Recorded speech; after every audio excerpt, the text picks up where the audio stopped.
Hello everyone, welcome to Asking Pups. I'm Bilal Mir, your host. Before we get too deep into our show, let's watch some funny doggy videos together. This funny guy here says, "Mommy, I do not like my new shampoo." The master of yoga himself.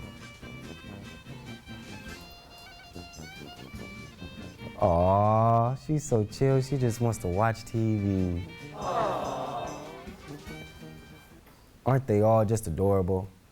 All these dogs have one thing in common. They're all rescue dogs. Some people do not prefer to adopt dogs because they think that these dogs have more behavior issues. But is that true? Let's welcome our guest, Mark Seltzer, and get some questions answered. Yeah. My man Mark is a professional dog trainer and the owner of the Puppy Playhouse. He strongly believes in dog adoptions and has engaged in training unadoptable dogs. Come find a healthy home. Come on. Hey, thank you, Mark. I appreciate you coming in. How you feeling today? I'm doing good. Brewster would just cooperate. Sit, please. Thank you. Good boy. Wow, who's this big guy here? This your assistant here? Yeah, this is Brewster, my English Golden Retriever. He's my service dog. He goes with me everywhere. He picks my clothes up off the bathroom floor, puts them in the laundry basket, and helps me out with some other health issues that I have. That's great, man. He's a beautiful dog. So other than, this great guy, what makes you engage in rescuing dogs?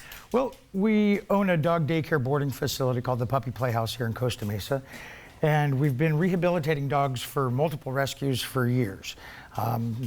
We will take dogs that are unrescuable, we will put them through our rehab program, and then put them back out to the rescue to be rehomed when we're done. Man, that is awesome. Now I have some questions from the doggy parents at home. They need some help dealing with their naughty dogs. Okay. First question is, my dog always barks when I leave home. What should I do? Well, for dogs that have a little bit of separation anxiety, they get that way because we just get ready and we get all of our stuff together and we go out the door and the dog's like, wait, what about me? What about me? So the first thing we do is we want to make sure we get the dog sit and comfortable, maybe give them a toy or a little treat, put them in their spot that they know that they're supposed to be in before we go walk out the door. Right. Not to just run out the door and leave our dog sitting there waiting for us to come back. Right. Okay. Appreciate that advice. My dog, they growl at me when I touch his paws or it's time to trim his nails. Well, that's pretty common. What do you do about that? The best thing to do is when a dog is real young, start playing with their feet and their toes by putting your fingers between them, rub all through them, and that way, when you go to clip their toes as they get older, they won't have that problem of pulling back or think that it's weird because their toes are being played with. All right. Last question for the more skittish dog, right? Yeah. My dog loves biting my table and scratching on walls, and it drives me crazy. What should I do about it? Dogs do like to chew on wood products. That high anxiety dog that has that separation when we leave really needs to be put on an exercise program. We need at least 2 times a day of 30 minutes walks at a good high pace so we can get that energy level down. And then when we leave, we also go ahead and get them set in their spot, just like we do with a dog that has a little bit of separation anxiety. That's great, man. They also could get some daycare services from the Puppy Playhouse as well. Yeah. Wow, being a qualified dog parent is not easy. You need to be patient, responsible, and you really got to study the dog language. I was informed you got a demonstration for me today. I wanted to go forward with that. If that's ready, you ready for that? Absolutely. We'll see if Brewster can pick something up for us. It might not be feeling like it, but we'll see if he will. Let's proceed over here. Got a little more space. We'll see if Brewster will do this for us. He picks my clothes up and puts them in the laundry basket for me. So, Brew, do laundry. Get it. Come on, Brew. Hand. Good boy. Good boy. Get it. Brewster, come on. Come on, buddy. Hand. Get it. Good boy. Hand, please. Hand. Good boy. No, not to him, to me. Good boy, Brew. All right. Here you go. Now let's see what Cooper can do. Come on. Thanks. This is a demonstration of a dog that has a lot of high energy, and Cooper likes to jump up on people.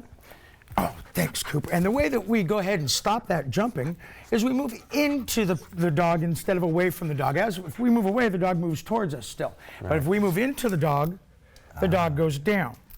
With me? Sit. Coop, sit please. Good boy. Can you shake? One shake. Oh, good. Can we do the other hand? If I can control the leash. Sit. Good boy. Sit. Other paw. Other paw. Oh, good boy. That's good, huh? Come here. Sit. All right, Coop. Good boy. High energy dogs need a lot more exercise than low energy dogs. Brewster, I can take him on a half-a-mile walk a day, being he's 7 years old, and he'll be fine. Cooper, he needs to go about a couple miles a day just so he isn't chewing on things or destroying. His 2-year-old person likes to chew on things a little bit more than a 7-year-old dog does. That makes a lot of sense. Being young, you do teeth, right? Yep, sure do. Thank you, Mark, again for teaching us how to correct our dogs' behaviors and getting them closer to them. I hope we all enjoyed these cute puppies and dogs and learned something useful that we can use at home with our best friends. And don't forget, some of those cute puppies and dogs still need a forever home. If you could give them a home, they'll give you their heart, their soul, and love until they die. I'm Bilal Amir, your host. Till next time I see you guys on Asking Pups, thank you.